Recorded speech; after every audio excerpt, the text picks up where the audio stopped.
बहू हो तो ऐसी। विवाह के बाद शिल्पी जब पहली बार मायके आई तो माँ ने इत्मीनान से बैठकर हाल चाल पूछा। ससुराल में सब कैसे हैं, सास ससुर का स्वभाव वगैरह वगैरह। शिल्पी ने सब कुछ बताया और फिर बोली कि माँ मैंने वहाँ एक नई बात देखी है। माँ ने आश्चर्य से पूछा क्या? तो वह बोली मेरी सास सबसे अंत में खाना खाती है, कई बार तो कुछ भी नहीं बचता तब वह पानी पीकर ही रह जाती है। परंतु उससे भी अधिक विचित्र बात यह है कि बाबूजी यानी कि मेरे ससुर जी की थाली का बचा हुआ खाना ही खाती है। माँ बोली हाँ बेटी, पुराने जमाने में यही रिवाज था।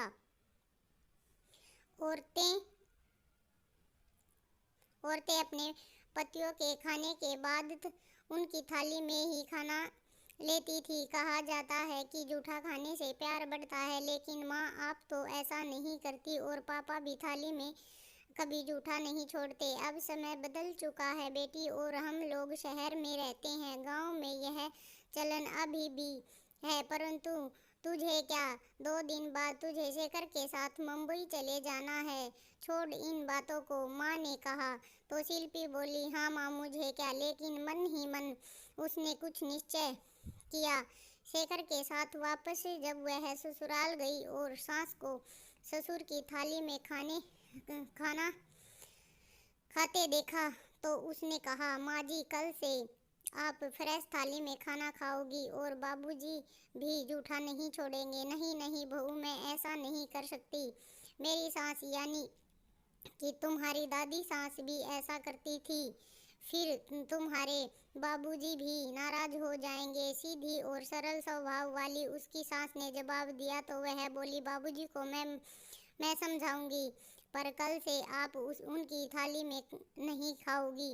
रात को जब उस सबके खाना खाने के बाद जब ससुर जी ने अपनी थाली शिल्पी की सास की को दिया तो शिल्पी ने उन्हें नहीं कहने का इशारा किया। उसकी सास भी शायद अब वही चाहती थी। हिम्मत बटोर कर बोली मैं इस थाली में नहीं खाऊंगी। आपने जो खाना छोड़ा है उसे गौ माता को खिला दूंगी। पत्नी की बात सुनकर ससुर जी चिल्लाए तेरा दिमाग तो ठीक है, बरसों से चली आ रही परंपरा को तोड़ देगी। अब शिल्पी बोली बाबूजी आप एक बार अपनी थाली में देखिए, आधी रोटी ही बची है और सब्जी के नाम पर आलू के 2 टुकड़े। पहले मैं नहीं जानती क्या हुआ, लेकिन इस उम्र में माँ जी का पूरी डाइट मिलनी ही चाहिए। घर के सभी सदस्यों की थाली में 5-5 पकवान और माँ जी को सिर्फ ये रोटी। ये कैसा न्याय है? पर ये रिवाज तो सदियों से चला आ रहा है। ससुर जी थोड़े नरम स्वर में बोले तो शिल्पी की हिम्मत बढ़ी। बोली बाबूजी पहले हमें चिट्ठी द्वारा समाचार देते थे, टेलीफोन आने के बाद चिट्ठी पत्री बंद हो गए, फिर मोबाइल फोन आया तो घर के हर एक सदस्य के हाथों में फोन हो गया।